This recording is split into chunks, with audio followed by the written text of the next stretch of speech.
রহস্য ও রোমাঞ্চকর গল্পের সমাহার আমাদের দ্য মিস্ট্রি টেলার। বাংলা সাহিত্যের এক দিকপাল স্রষ্টা শরদিন্দু বন্দ্যোপাধ্যায়। জন্ম 1899 সালের 30শে মার্চ। তাঁর 125তম জন্মবার্ষিকী উপলক্ষে দ্য মিস্ট্রি টেলার ইউটিউব চ্যানেলে আপনারা ইতিমধ্যে শুনেছেন সত্যান্বেষী ব্যোমকেশ বক্সীর কাহিনী রক্তের দাগ। আজ তাঁর লেখা আর এক অনবদ্য সৃষ্টি বড়দার গল্প আকাশবাণী। গল্প পাঠে শীর্ষেন্দু ও রৌনক, গল্পের সূত্রধার আমি রৌনক। শুরু হচ্ছে শরদিন্দু বন্দ্যোপাধ্যায়ের আকাশবাণী।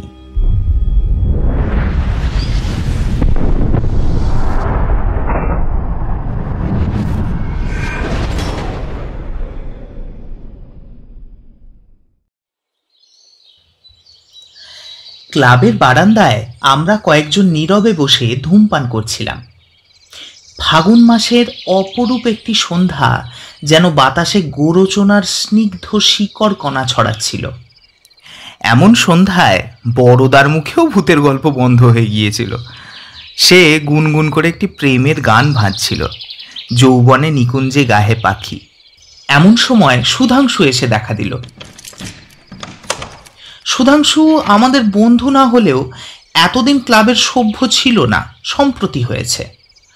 সম্ভবত বড়দার সঙ্গে ভূত প্রেত নিয়ে তর্ক করবার মতলব নিয়েই সে ক্লাবে ঢুকেছে। প্রেতজনী নিয়ে এত বড় নাস্তিক বড় একটা দেখা যায় না।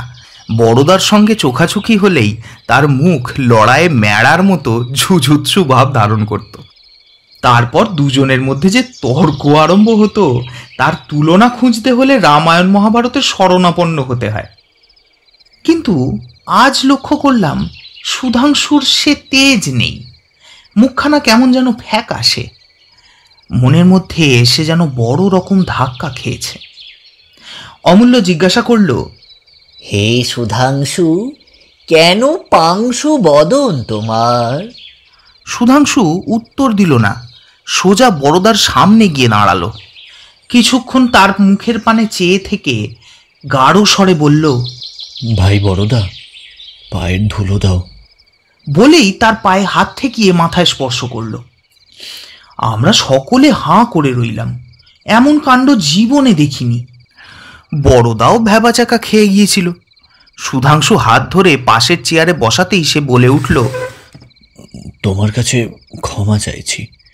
কালকের ঘটনার পর থেকে আর আমার প্রেতজনিতে অবিশ্বাস নেই। অতঃপর কালকের ঘটনা শুনবার জন্য আমরা তাকে ঘিরে বসলাম। কিছুক্ষণ আনমনাভাবে আকাশের দিকে তাকিয়ে থেকে সুধাংশু আরম্ভ করল। মাসখানেক হলো আমাদের পাড়ায় এক নতুন বাঙালি ভদ্রলোক এসেছেন, প্রিয়তোষবাবু। ওই যে বাড়িখানা আগে মাইনর স্কুল ছিল, সেই বাড়ি ভাড়া নিয়ে আছেন। বাড়ির চারধারে পাঁচিল ঘেরা ফাঁকা জমি, হলদে রঙের বাড়িখানা দেখেছ বোধহয়। তা প্রথম দিনে প্রিয়তোষবাবুর সঙ্গে আলাপ হয়েছিল। পাড়ায় নতুন বাঙালি এসেছেন, তাই সাদর সম্ভাষণ করার জন্য নিজেই উপযাচক হয়ে তার কাছে গিয়েছিলাম।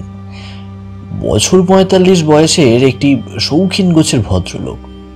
প্রথম দিন এসেই মিস্ত্রি ডাকিয়ে বাড়ির মাথার ওপর রেডিয়েল বসাচ্ছিলেন। আমার সঙ্গে মামুলি 2-4টে কথা হলো। কাজকর্ম কিছু করেন না, পয়সা আছে, ছেলে মেয়ে কেউ নেই। বছর 10 আগে পত্নী বিয়োগ হয়েছে। তারপর থেকে খেয়াল মতো এখানে সেখানে ঘুরে বেড়ান। এর আগে বছর 1.5 গয়ায় ছিলেন, সেখানে আর মন টিকলো না, তাই চলে এসেছেন। ভদ্রলোক একলা থাকেন, অথচ এত বড় বাড়ি কি করবেন এই ভেবে তখন একটু আশ্চর্য মনে হয়েছিল। কিন্তু প্রথম আলাপেই তো আর এসব কথা জিজ্ঞাসা করা যায় না। তিনি যেসব আসবাবপত্র এনেছেন তাও বেশ দামি আর শৌখিন। দেখলাম লোকটা বিপত্নিক বা বয়স্ক হলে কি হয়, প্রাণটা বেশ তাজা রেখেছেন। তারপর আরো বারদুই তার বাড়িতে গিয়েছিলাম। তার চরিত্রে 2-একটা ছোটখাটো অসঙ্গতি চোখে পড়েছিল। তিনি শৌখিন লোক, কিন্তু সপাক আহার গ্রহণ করেন। একটি মাত্র শুকো চাকর রেখেছেন, সে দিনের বেলায় কাজকর্ম সেরে বাড়ি চলে যায়। তার বাড়িতে মেয়ে মানুষের পাঠ নেই, অথচ বসার ঘরটি ছবির মতো সাজিয়ে রেখেছেন। পুরুষ মানুষ যে এত গোছালো হতে পারে তা চোখে না দেখলে বিশ্বাস হয় না। আরও লক্ষ্য করলুম লোকটা যে পরিমাণে অমায়িক সেই পরিমাণে মিশুকে নয়। কথা ভারী মিষ্টি, কিন্তু কম কথা বলেন। কথা বলতে বলতে বা শুনতে শুনতে অন্যমনস্ক হয়ে পড়েন। তাছাড়া আমি 3 বার তার বাড়িতে গেলুম, তিনি একবারও তার পাল্টা দিলেন না। একটু বিরক্তি বোধ হলো।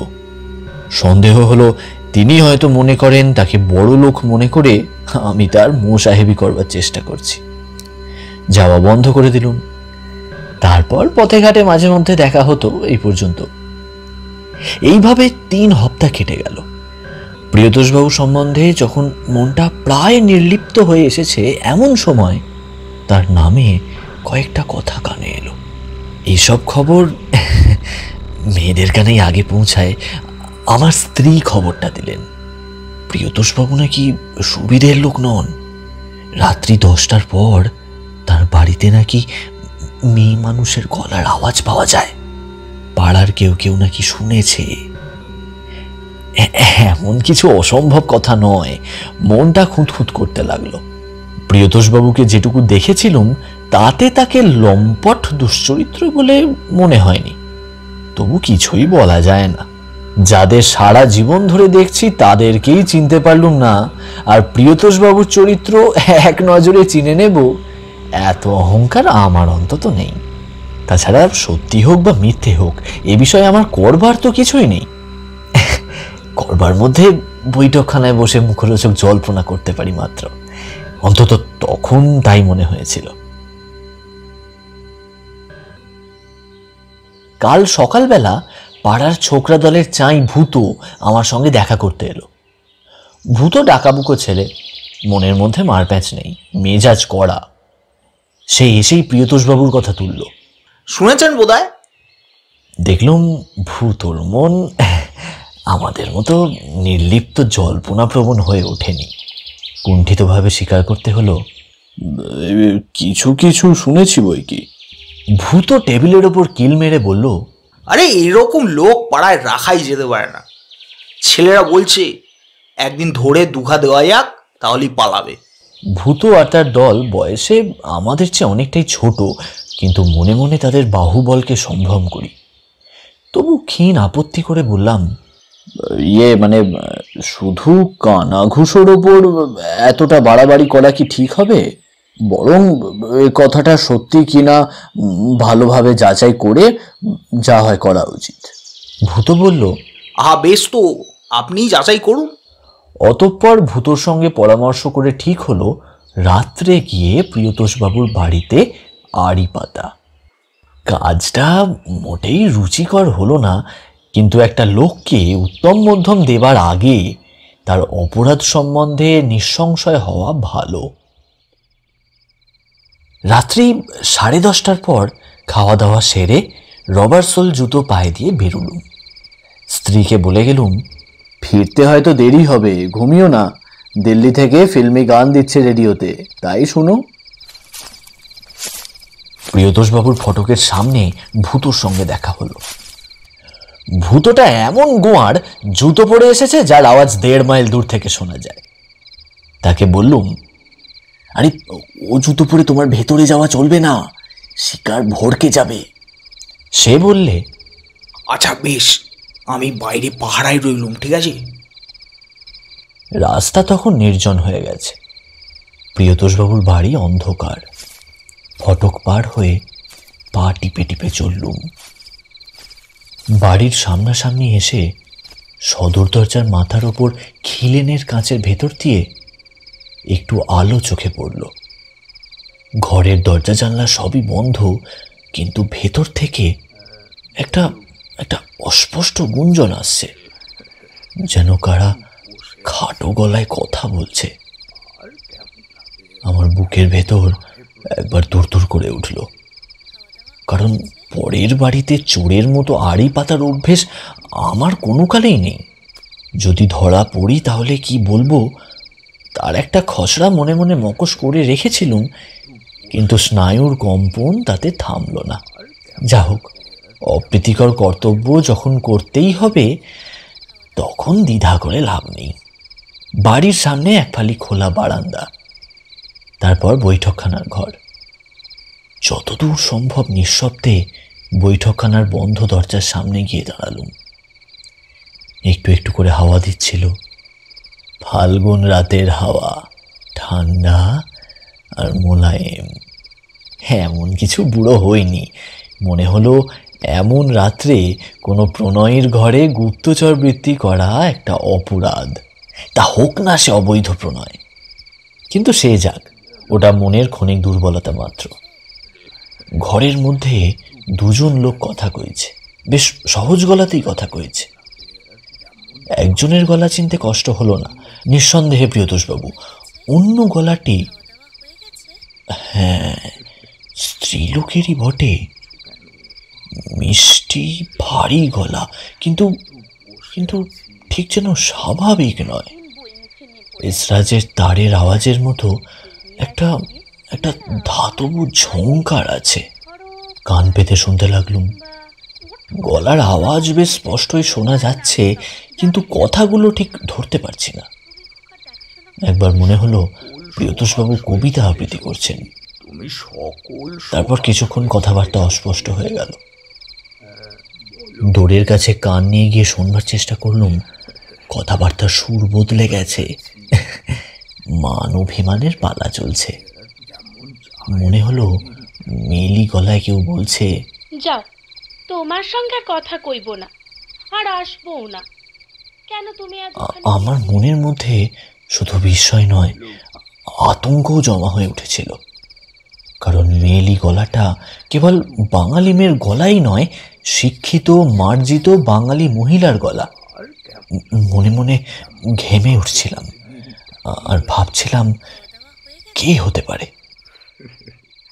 হঠাৎ ঘরের মধ্যে সব আওয়াজ বন্ধ হয়ে গেল।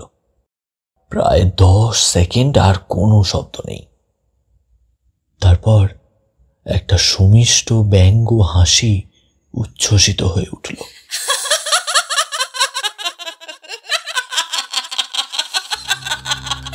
হাসি থামলে স্পষ্ট স্ত্রী কণ্ঠ শুনতে পেলুম। একটি ভদ্রলোক তোরের কাছে দাঁড়িয়ে আড়ি পাচ্ছেন, যাও আদর করে ঘরে এনে বসাও। চমকে উঠলুম, পালাবো কিনা ভাবছি, এমন সময় প্রিয়তোষবাবু দরজা খুলে দাঁড়ালেন। ঘরের মধ্যে আলো জ্বলছিল, মৃদু একটা নীল রঙের বাল্ব।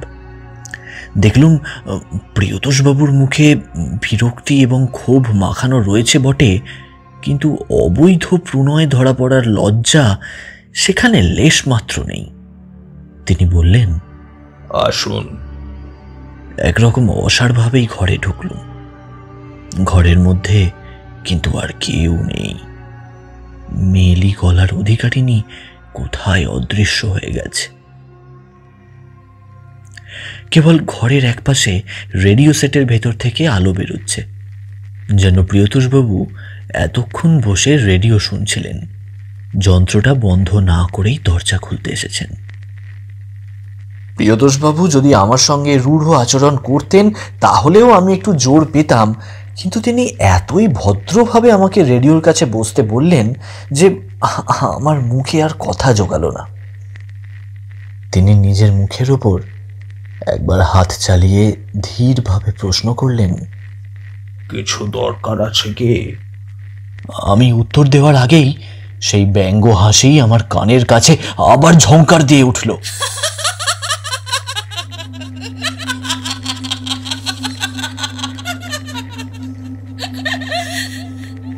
আমি ধড়মড় করে উঠে দাঁড়িয়ে দেখি আওয়াজটা আসছে রেডিওর ভেতর থেকে।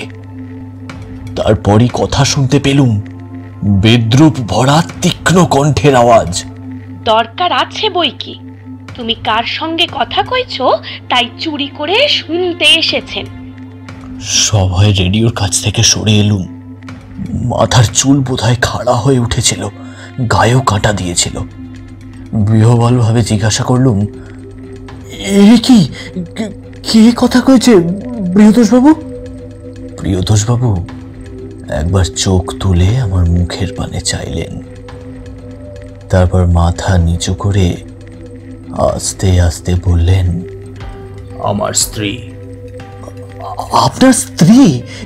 কিন্তু রেডিওর মধ্য থেকে গঞ্জনা ভরা কঠিন স্বর বেরিয়ে এলো। কিন্তু তিনি মারা গেছেন, এই না? তাতে আপনার কি? আপনি কেন আমার স্বামীকে বিরক্ত করতে এসেছেন? যান, বাড়ি যান। কিরকম ভদ্রলোক আপনি? আমার স্বামীর চরিত্র তদারক করবার কি অধিকার আছে আপনার? উনি আপনাদের পাড়ায় এসে আছেন, আপনাদের পাড়া পবিত্র হয়ে গেছে, জানেন তা? তারপর হঠাৎ এই তপ্ত ঝাঁঝালো কণ্ঠস্বর উদ্বেগে যেন গলে গেল। ওগো, যাও এবার শুয়ে পড়ো গিয়ে, নইলে শরীর খারাপ হবে। অনেক রাত হয়েছে। প্রিয়তোষবাবু উঠে দাঁড়ালেন। আমার মাথার ভেতর সব তাল পাকিয়ে যাচ্ছিল।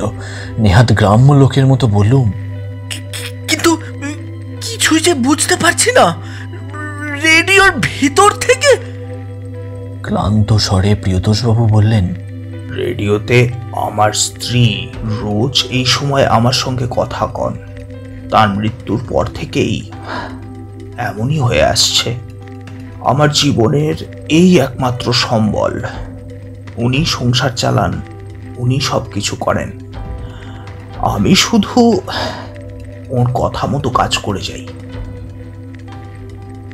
বিস্ময়ের ঘোরে মনটা তখনও অর্ধমূর্ছিত হয়েছিল। বললুম, কিন্তু এ কি করে সম্ভব? আপনি সে বুঝবেন না, বোঝবার বৃথা চেষ্টাও করবেন না। তার চেয়ে বাড়ি যান।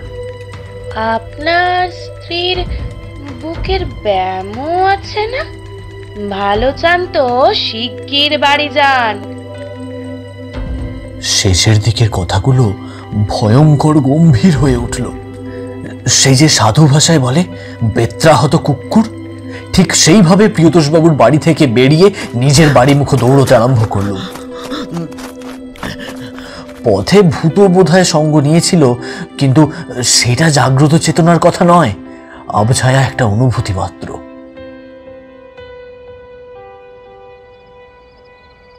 বাড়ি পৌঁছে দেখি বসবার ঘরের রেডিওটা খোলা রয়েছে। তার ভেতর থেকে কোনো আওয়াজ বেরোচ্ছে না, আর মেঝের ওপর মাদুর পেতে আমার স্ত্রী পড়ে আছেন। তার দু চোখ বন্ধ, একটা হাত এমন অস্বাভাবিকভাবে ছড়ানো রয়েছে যে মনে হয়,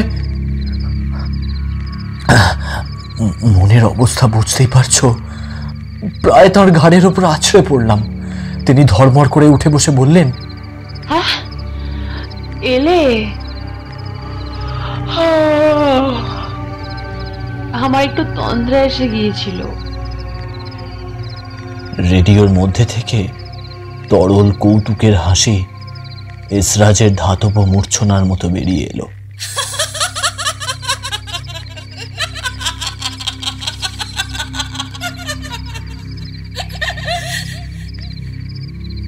তারপর সেই গলার আওয়াজ, কেমন জব্দ? আর যাবেন পরের হাঁড়িতে কাঠি দিতে?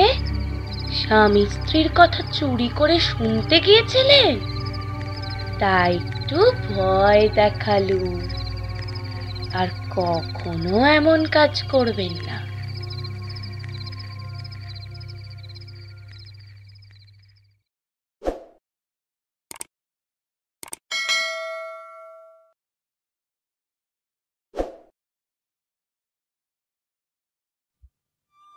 শুনছিলেন শরদিন্দু বন্দ্যোপাধ্যায়ের আকাশবাণী। গল্প পাঠে শীর্ষেন্দু, সুধাংশু ও অমূল্যের চরিত্রে রৌনক, ভূত ও প্রিয়তোষবাবুর চরিত্রে শীর্ষেন্দু, প্রিয়তোষবাবুর স্ত্রী চিরশ্রী, সুধাংশুর স্ত্রী অপর্ণা। গল্পটি শুনে কেমন লাগলো তা নিচে কমেন্ট করে জানান। ভালো লাগলে লাইক ও শেয়ার করুন। এই ধরনের আরও অনেক গল্প শুনতে আমাদের চ্যানেলটি সাবস্ক্রাইব করুন। ফিরছি খুব তাড়াতাড়ি আরও একটি রোমহর্ষক গল্প নিয়ে।